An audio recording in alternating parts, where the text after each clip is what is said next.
حضرت سیدنا موسیٰ علیہ السلام اور ان کی قوم کا ذکر کیا گیا۔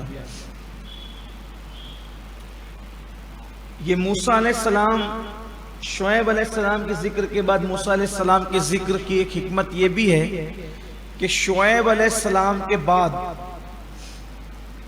حضرت موسیٰ علیہ السلام نبی ہوئے۔ درود شریف پڑھیں۔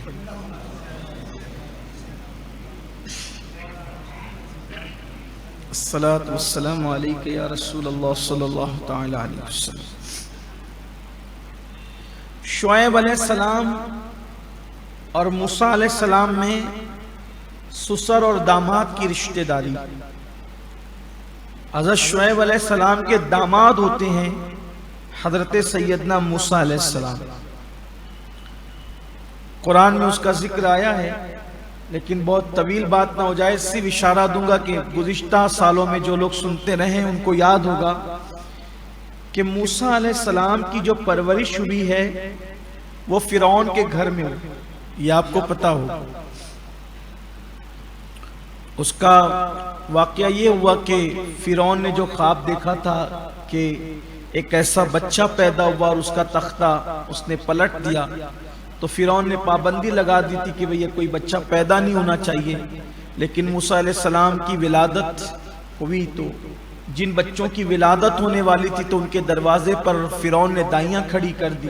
بچے پیدا ہوتے تو ان کو قتل کر کے کاٹ کر پھینک دیا جاتا، لیکن اللہ تعالیٰ نے موسیٰ علیہ السلام کو اس طرح بچایا کہ دائی کے دل میں بھی محبت ڈال دی، اور پھر صندوق میں حضرت موسیٰ علیہ السلام کی والدہ نے آپ کو رکھ کر دریا میں ڈال دیا، اور پھر وہ صندوق فرعون کے گھر میں چلی گئی۔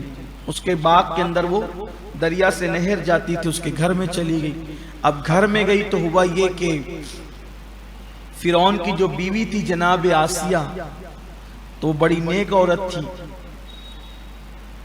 تو اولاد نہیں تھی فرعون کو اولاد نہیں تھی، تو جب صندوق میں آپ کو دیکھا تو کہا کہ یہ وہی بچہ ہے جس کے متعلق میں نے خواب دیکھا ہے۔ تو آسیہ نے سمجھا بجھا کر کہا کہ یہ تیرا خیال ہے، یہ بہت دور سے صندوق آ رہا ہے۔ اور بالآخر حضرت موسیٰ علیہ السلام کے حوالے سے آسیہ نے مشورہ دیا کہ اپنے پاس بچہ بھی نہیں ہے، ہمیں لوگ ماں ہونے کا طعنہ دیتے ہیں، اگر یہ بچہ ہم پال لیں تو ہم اسے اپنا بیٹا بنا لیں۔ فرعون کو یہ بات پسند آئی اور فرعون نے دائیاں بلائی، کسی کا دودھ نہیں پیا موسیٰ علیہ السلام نے، اور پھر ان کی بہن بھی وہاں موجود تھی، تو فرعون سے کہا کہ میں ایک ایسی دائی کو جانتی ہوں کہ جو بچے بڑے پاکیزہ فطرت ہوتے ہیں، کسی کا دودھ نہیں پیتے تو اس کا پی لیتے ہیں۔ پھر ان کی والدہ کو بلایا گیا، تو پھر ماں کی گود میں گئے تو دودھ پیا۔ اللہ نے موسیٰ علیہ السلام کی ماں سے کہا کہ موسیٰ کی ماں، آپ کے دل پہ اللہ نے الہام فرمایا، اے موسیٰ کی ماں، جب تو نے یہ بچہ دریا میں ڈالا تھا تو تو نے مجھ سے کہا تھا کہ اللہ یہ بچہ میں نے تیری امان اور تیرے سپرد کیا، تو جو چیز ہماری امان میں دے دی جاتی ہے ہم اس کی حفاظت کر کے یوں ہی لوٹایا کرتے ہیں۔ اور پھر فرعون خوش ہو گیا اور کہنے لگا کہ آپ ہمارے محل میں رہو تاکہ آپ ہمارے بچے کی پرورش کرو، اور پیسہ بھی دیتا رہا۔ پھر بہرحال دودھ وغیرہ کے ایام گزر گئے تو آپ وہیں پر بڑے ہوئے، تو وہاں ایک حادثہ یہ ہو گیا کہ فرعون کی قوم اور بنی اسرائیل، یہ دو قوم تھی مصر میں، تو فرعون کے آدمی اس کو فرعونیوں کو، فرعون کے کسی ایک آدمی کو اور بنی اسرائیل دونوں میں جھگڑا ہو رہا تھا، تو اس بنی اسرائیل نے جو ہے وہ پکارا کہ آپ میری مدد کریں، تو موسیٰ علیہ السلام نے اس کو ایک تماچا مارا فرعون کے آدمی کو، وہ تماچا ایسا زور سے لگا کہ وہ مر گیا۔ اب مر گیا تو یہ کہ حضرت موسیٰ علیہ السلام پر مقدمہ چلے گا اور کہیں آپ کے ساتھ برا نہ ہو جائے، تو آپ مصر چھوڑ کر چلے گئے مدین۔ تو حضرت شعیب علیہ السلام کی دو بیٹیاں تھیں، تو وہ جب آپ اب اکیلے نکل کے چلے گئے، نہ کوئی رشتہ داری ہے، نہ کوئی منزل ہے، نہ کوئی ساتھی ہے، وہاں پہنچے تو وہ کنویں پر عورتیں جو تھی وہ ایک دوسرے پہ پانی بھرنے کے لیے سبقت کر رہی تھی، اور یہ دونوں شہزادیاں شعیب علیہ السلام کی وہاں کھڑی ہوئی تھی، ان کو بھرنے نہیں دیتے تھے، تو چونکہ ان کی شرافت ظاہر تھی کہ ان کو پیچھے کیا جا رہا تھا، یہ پیچھے ہی تھی، کھڑی تھی، لڑنا نہیں چاہتی تھی۔ موسیٰ علیہ السلام دور سے یہ منظر دیکھ رہے تھے۔ جب وہ سب بھر کر کے لوگ چلے گئے تو بعد میں یہ بچیاں جو تھی حضرت شعیب علیہ السلام کی، وہ پانی بھرنے لگی، تو حضرت موسیٰ علیہ السلام نے کہا کہ تمہیں دقت ہوتی ہے تو لاؤ میں کر دیتا ہوں، اور بکریوں کو پانی پلا دیا۔ تو کہا کہ اے طاقتور جوان تو کون ہے؟ تو کہا میں مسافر ہوں۔ تو کہا آپ ہمارے گھر چلیں، ہمارے ابا جو ہے وہ بہت بڑے بزرگ ہیں، ہم بزرگ کی اولاد میں سے۔ تو بہرحال جب لے گئے تو آپ کی بیٹیوں نے تعارف کرایا کہ یہ نوجوان اس نے ہماری مدد کی اور یہ شریف النفس ہے اور اس نے ہماری بکریوں کو یوں ہی پانی پلا دیا۔ اور شعیب علیہ السلام نے دیکھا تو جان لیا، اس لیے کہ جوہر کو جوہری پہچانتا ہے، تو آپ نے جان لیا کہ کون سی ہستی ہے۔ تو کہا کہ آپ میرے گھر رہیں، اور پھر آپ ان کے گھر بھی رہے۔ بعد میں آپ کی بیٹی حضرت صفورہ سے آپ کا نکاح ہو گیا۔ نکاح کے بعد جو ہے وہ بکریاں آپ چراتے تھے، اور پھر حضرت شعیب علیہ السلام سے انہوں نے کہا کہ مجھے میری والدہ کی جو ہے وہ یاد آتی ہے، تو میں چاہتا ہوں کہ اپنی ماں سے ملنے جاؤں، بہت عرصہ ہو گیا۔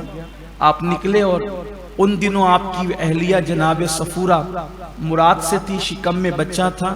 انہوں نے سفر شروع کیا، چونکہ سفر لمبا تھا، وہ دور کا سفر تو بڑا طویل ہو جایا کرتا تھا۔ ابھی آج ہمیں اگر دھلیا جانا ہے تو منہ میں پان رکھ کے جائیں تو پان ختم نہ ہو، دھلیا جائے۔ یہی حال ناسک کا بھی ہوتا ہے۔ کبھی آج سے اگر 10-15 سال پہلے ہم لوگ دھلیا جائیں تو 1-1.5 گھنٹہ لگتا تھا، ناسک جائیں تو 3-3.5 گھنٹے لگ جاتے تھے۔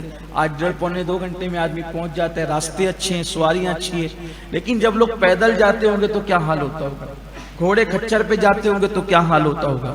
تو ہوا ایسا ہی کہ یہ لوگ سفر میں تھے، اور ٹھنڈی کافی تھی، اور بچے کی ولادت کا وقت قریب تھا۔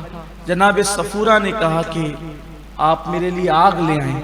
یہ آگ لانے کے لیے گئے تو آپ کو آگ نظر آئی، آپ آگ کے پیچھے جاتے رہے، اور آگ جو ہے وہ آگے بڑھتی رہی۔ بالآخر ایک درخت سے آواز آئی، آگے وہ مضمون آئے گا لیکن اب میں وہاں نہیں لوں گا، تاکہ جو ہے وہ ہماری گفتگو یہیں سمٹ جائے، کیونکہ ہم ہر محفل میں اگر مضامین کے تحت جو ہے وہ انبیاء کا ذکر کریں تو پھر دوسرے مضامین ہمارے چھوٹ جائیں گے، تو ایک ہی جگہ سارا نچوڑ جو ہے وہ اس کو پیش کیا جا رہا ہے، جو آئے گا اللہ کی توفیق سے۔ تو پھر آپ کو اللہ تعالیٰ نے نبوت عطا فرمائی۔ جب اللہ نے نبوت دی تو اب وہ مضمون، اب جو ہمارا مضمون ہے اب آ رہا ہے جو ہم نے سنا۔ تو اللہ نے فرمایا کہ آپ فرعون کے پاس جاؤ۔ فرعون کے پاس آپ گئے اپنی دعوت لے کر، اللہ کی دعوت لے کر، اور فرعون سے چونکہ وہ اس نے اپنے آپ کو خدا کہا تھا، وہ خدا کہتا تھا معاذ اللہ، تو حضرت موسیٰ علیہ السلام نے اس سے کہا کہ جو ہے وہ اللہ کی طرف آؤ۔ تو اس نے کہا کہ آپ کوئی مجھے کچھ دکھائیں۔ تو حضرت موسیٰ علیہ السلام نے جو ہے وہ اپنا عصا زمین پہ رکھ دیا، اور زمین پہ رکھ دیا تو بڑا اژدہا بن گیا۔ اس کے مقابلے کے لیے فرعون نے اس کی سلطنت میں جو جادوگر تھے 70,000 جادوگروں کو بلایا، اور بلانے کے بعد ان لوگوں نے جو ہے جب دربار میں سب جمع ہو گئے تو انہوں نے حضرت موسیٰ علیہ السلام سے پوچھا کہ یہ والا پوچھنے والا مضمون آگے آ رہا ہے، سورہ طٰہٰ میں آئے گا وہ، کہ آپ پہلے اپنا کام کریں گے یا ہم پہلے کریں گے؟ تو موسیٰ علیہ السلام نے کہا پہلے آپ لوگ کر لیں پھر ہم کریں گے۔ انہوں نے اپنی رسیاں اور لاٹھیاں جب زمین پہ رکھی تو وہ جادو کے بل زور سے وہ سانپ نظر آنے لگے۔ دیکھو سانپ نظر آنا اور ہے، اور سانپ کا بن جانا اور ہے۔ جادوگر لوگ جادو کرتے ہیں تو ہماری آنکھوں پہ جادو کرتے ہیں تو ہمیں کچھ اور دکھتا ہے، اس کی حیت نہیں بدلتی، ہمیں کچھ اور نظر آتا ہے، آنکھوں پہ جادو ہو جاتا ہے۔ تو ایسے ہی ہوا کہ وہ رسیاں جو ہے وہ لہرانے لگی، سانپ نظر آنے لگی۔ تو موسیٰ علیہ السلام نے اپنا عصا رکھا تو وہ اژدہا بنے. اچھا وہ اژدہا صرف نظر نہیں آ رہا تھا، وہ اژدہا بن گیا تھا. چونکہ جادوگر جب جادو کرتا ہے، جادوگری، تو وہ پہلے اپنا حصار کرتا ہے کہ اس کی آنکھی پر کوئی جادو نہ کر سکے، اس کی آنکھ پہ کوئی جادو نہ کر سکے، تاکہ وہ اپنا آئٹم لوگوں کو دکھائے. لیکن اگر کوئی دوسرا اپنا کرتب دکھائے گا تو اس کی حقیقت اس کو سمجھ میں آنا چاہیے کہ یہ حقیقت کیا ہے، تبھی تو وہ ڈرے گا نہیں. تو اس طرح سے اب ان کی رسیاں تو ان کو رسیاں ہی دکھ رہی تھی، ان کی لاٹیاں تو ان کو لاٹیاں ہی دکھ رہی تھی، کہ جن کی آنکھوں پہ جادو کیا تھا ان کو سانپ دکھ رہا تھا. لیکن جب عصا رکھا آپ نے اور وہ اژدہا بن گیا تو ان کو اژدہا نظر آیا، اور اس نے سب کو ایک سانس میں نگل لیا. 70,000 رسیاں اور لاٹھیاں اس اژدہے نے ایک سانس میں نگل لیا. تو اللہ تعالیٰ کو وہ ادا ان جادوگروں کی اتنی پسند آئی کہ ایک نبی کا انہوں نے ادب کیا، کہ جب وہ مقابلے پر آئے تھے، نبی کے مقابلے پر، لیکن انہوں نے کیا کیا، پہلے موسیٰ علیہ السلام سے پوچھا پہلے آپ کریں گے یا پہلے ہم کریں. یہ ادا اللہ کو اتنی پسند آئی، اسی ادا کی وجہ سے اللہ نے ان کو ایمان کی دولت عطا فرمائی. اور 70,000 کافر جادوگر موسیٰ علیہ السلام کے ہاتھ میں مسلمان ہو گئے. اور فرعون تو جس نے جادو کے لیے مقابلے کے لیے بلایا تھا وہ تو غضبناک ہو گیا. اس نے کہا کہ میں تمہیں کاٹ ڈالوں گا، تمہارے ہاتھ پیر کاٹ ڈالوں گا. جس وقت باطل ناکام ہوتا ہے تو وہ دھمکی دیتا ہے. بادشاہ تھا وہ، حکومت اس کے پاس تھی، کہا میں تمہارے ہاتھ پیر کاٹ ڈالوں گا، تمہاری جان لے لوں گا. تو اس وقت جو اب وہ جادوگر نہ رہے، اب وہ مسلمان ہو گئے. انہوں نے کہا تجھے جو کرنا ہے کر لے. اب اللہ نے ہمیں ایمان کا نور عطا کر دیا، اور ہم اللہ سے دعا کرتے ہیں کہ اللہ تبارک و تعالی ہمیں اس پہ ثابت قدم رکھے. اب فرعون ہو گیا، اور فرعون کی قوم ہو گئی حضرت موسیٰ علیہ السلام کے دشمن. موسیٰ علیہ السلام نے ان کو بہت سمجھایا لیکن وہ نہیں مانے. جب وہ نہیں مانے تو پھر ہوا یہ کہ اللہ تبارک و تعالیٰ نے ان کو مختلف عذاب میں گرفتار فرمایا. اللہ تعالیٰ نے ان کو مختلف عذاب میں گرفتار فرمایا. یہاں 5 عذاب کا ذکر کیا جاتا ہے جو قوم فرعون پر آیا. دیکھیں قوم موسیٰ جنہیں ہم بنی اسرائیل کہتے ان پر بھی عذاب آیا، ان پر بھی آیا، کیونکہ موسیٰ علیہ السلام کو 2 لوگ تھے، ایک تو اپنے جو بنی اسرائیل تھے اور ایک تو فرعونی گروپ جو اس کو خدا مانتے تھے. تو فرعون کی قوم پر جب فرعون نے بہت ستانا شروع کیا بنی اسرائیل کو، موسیٰ علیہ السلام کو، تو حضرت موسیٰ علیہ السلام نے دعا کی کہ اللہ یہ لوگ بہت ستا رہے ہیں، ان کو عبرت بنا تاکہ یہ لوگ کچھ سدھریں، ان کے لیے کوئی ایمان کی طرف آنے کے لیے راہیں پیدا ہوں. تو اس وقت اچانک ایک ابر آ گیا، آسمان پہ ابر آ گیا. اب ابر آیا تو ایسی زوردار بارش ہوئی کہ طوفان آیا. اور جب طوفان آیا تو فرعونیوں کے گھر میں پانی بھر گیا اور ان کے گردن تک پانی آ گیا. جو بیٹھے تھے وہ تو ڈوب ہی گئے، جو کھڑے تھے وہ ہل ڈل نہ سکے، ایک ہی جگہ رہے، نہ کھانا نہ پینا کچھ نہیں. 8 دن تک پانی کے اندر ڈبکیاں لیتے رہے، ہفتے بھر، سنیچر سے سنیچر تک ڈوبتے رہے پانی کے اندر، بڑی تکلیف میں تھے. اور حیرت انگیز بات یہ تھی کہ بنی اسرائیل کے مکانات اسی بستی میں تھے، ان کے آس پاس پڑوس میں تھے. طوفان کا پانی صرف فرعونیوں کے گھر میں تھا، بنی اسرائیل کے گھر میں نہیں تھا. وہ مست کھا پی رہے تھے، پانی ان کو کوئی تکلیف نہیں پہنچا رہا تھا. یہ اللہ کی قدرت. بازو میں فرعونی کا گھر ہے، وہ پورا پانی سے بھرا ہوا ہے، اس کے بازو میں بنی اسرائیل ہے، پورا گھر خالی، وہ آ جا سکتا ہے.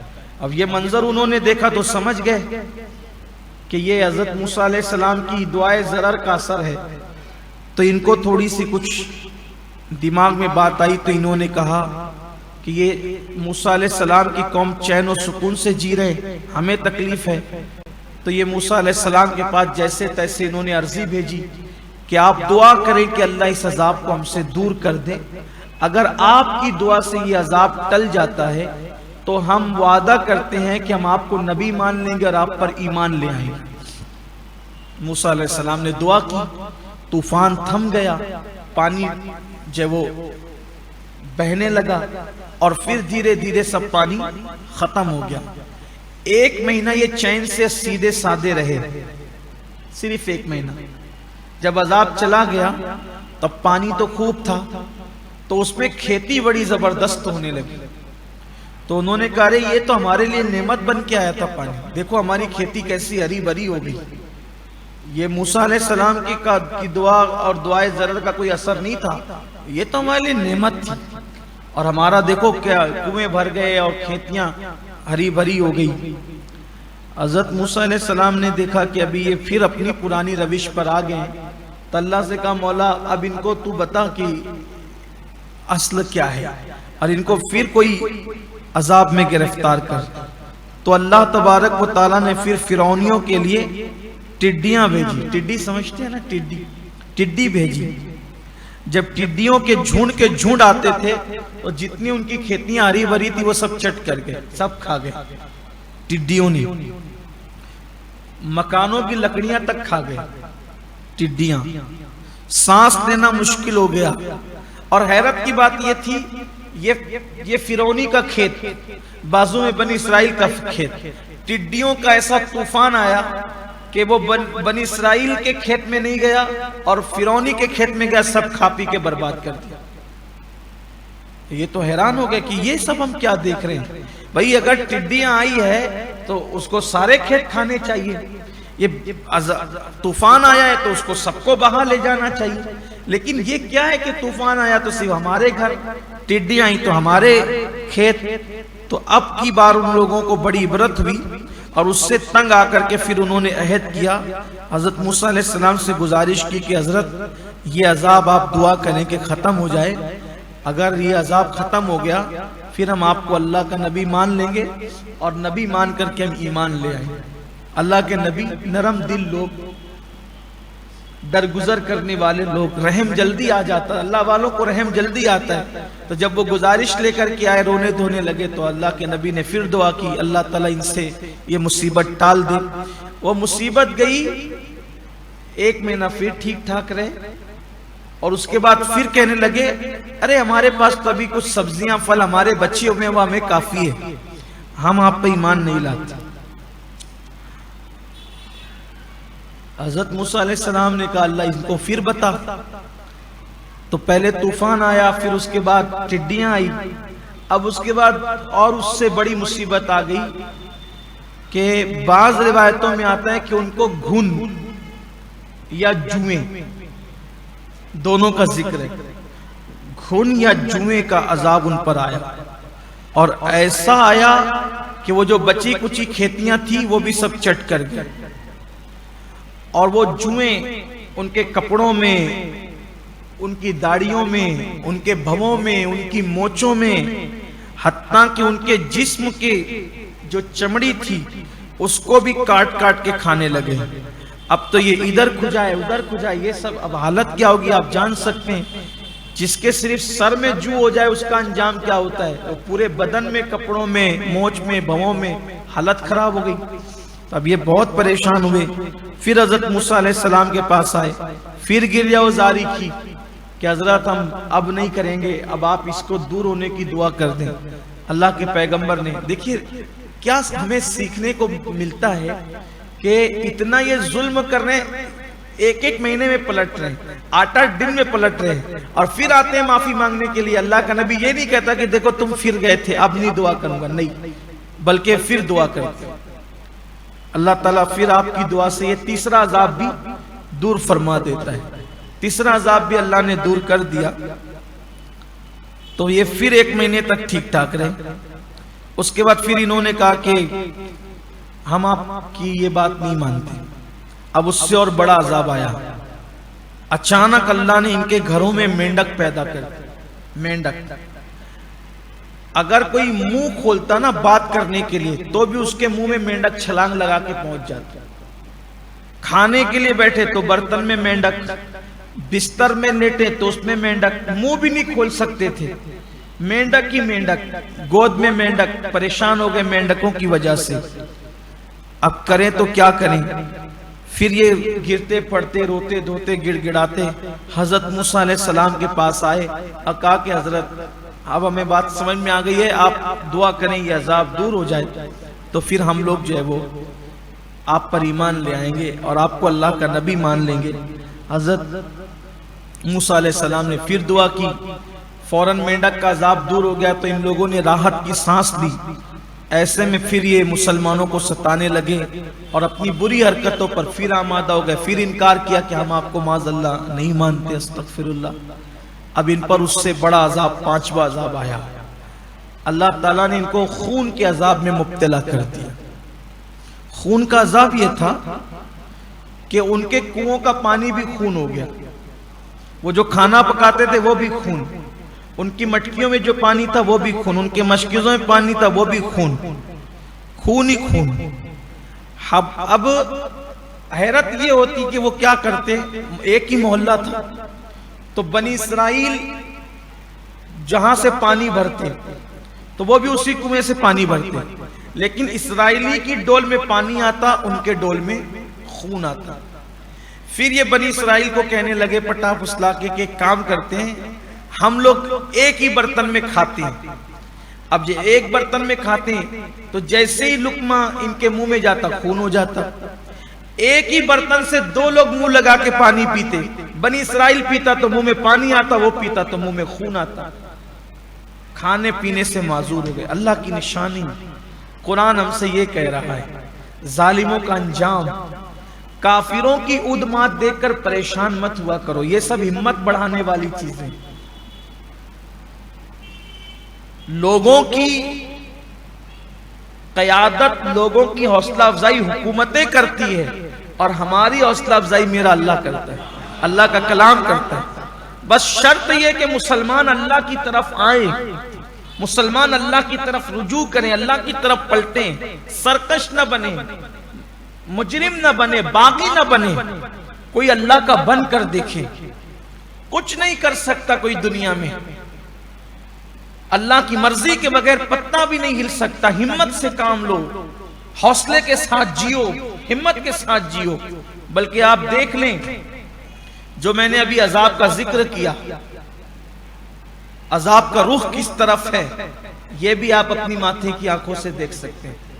مسلمان مگر مسلمان بنے۔ تو بہرحال پھر اللہ فرماتا ہے، قرآن میں یہ ذکر آیا کہ ان لوگوں نے یہاں تک کیا کہ ایک ہی برتن میں پانی پیا، مگر ان کو خون ملا، اور بنی اسرائیل کو جو حضرت موسیٰ علیہ السلام پر ایمان لائے تھے ان کے منہ میں پانی آتا تھا۔ مطلب یہ ہے کہ عذاب کا اثر ہمیشہ باغیوں پر رہتا ہے۔ کبھی کبھی تھوڑا سا اثر، جیسے کہ کوئی چونٹی کا غول ہو، چونٹی ایک جو ہے وہ بل کے آس پاس ہو، ایک چونٹی کاٹے گی تو جب ہاتھ پڑے گا کسی کا تو ساری چونٹیاں مرے گی۔ سب کیوں مری؟ مجرم تو ایک تھی، مری سب کیوں؟ اس لیے کہ وہ مجرم کے ارد گرد تھی۔ تو ہم لوگ بھی جب مجرموں کی صحبت میں رہنے لگتے ہیں تو عذاب کے کچھ اثرات ہم پر بھی مجرم نہ ہونے کے باوجود بھی آنے لگتے ہیں۔ تو اللہ نے فرمایا کہ جب ہم نے خون کا پانچواں عذاب بھیجا، پھر انہوں نے کہا اللہ کے نبی سے کہ اب ہمیں سب سمجھ میں آ گیا ہے، آپ ہم پہ رحم کریں، آپ ہم پہ کرم کی نظر ڈالیں، اب ہم ایسا کچھ بھی نہیں کریں گے، آپ کو مان لیں گے، ستائیں گے نہیں، تکلیف نہیں پہنچائیں گے۔ مسلسل 7 دن تک جب وہ خون کے عذاب میں مبتلا رہے، رونا دھونا شروع کیا، اللہ کے پیغمبر کو پھر رحم آ گیا اور آپ نے کرم سے پھر جب وہ دعا کی، اللہ نے وہ خون کا عذاب دور کر دیا۔ ان بدبختوں نے پھر کہا وہی ظلم، وہی زیادتی، وہی ساری خباثت شروع کر دی۔ اللہ فرماتا ہے پھر ہم نے ان کو ہمیشہ ہمیشہ کے لیے جو وہ دریا کے اندر غرق کر دیا، اور دریائے نیل کے اندر فرعون اپنی پوری قوم کے ساتھ غرق ہو گیا۔ غرق ہونے کا واقعہ بھی بڑا طویل ہے، جس کا ذکر میں چند دنوں پہلے کسی عنوان کے تحت کر چکا ہوں، آپ اس کو سن کر تازہ کر سکتے ہیں۔ یہ ہے ظلم کرنے والی قوم پر عذاب۔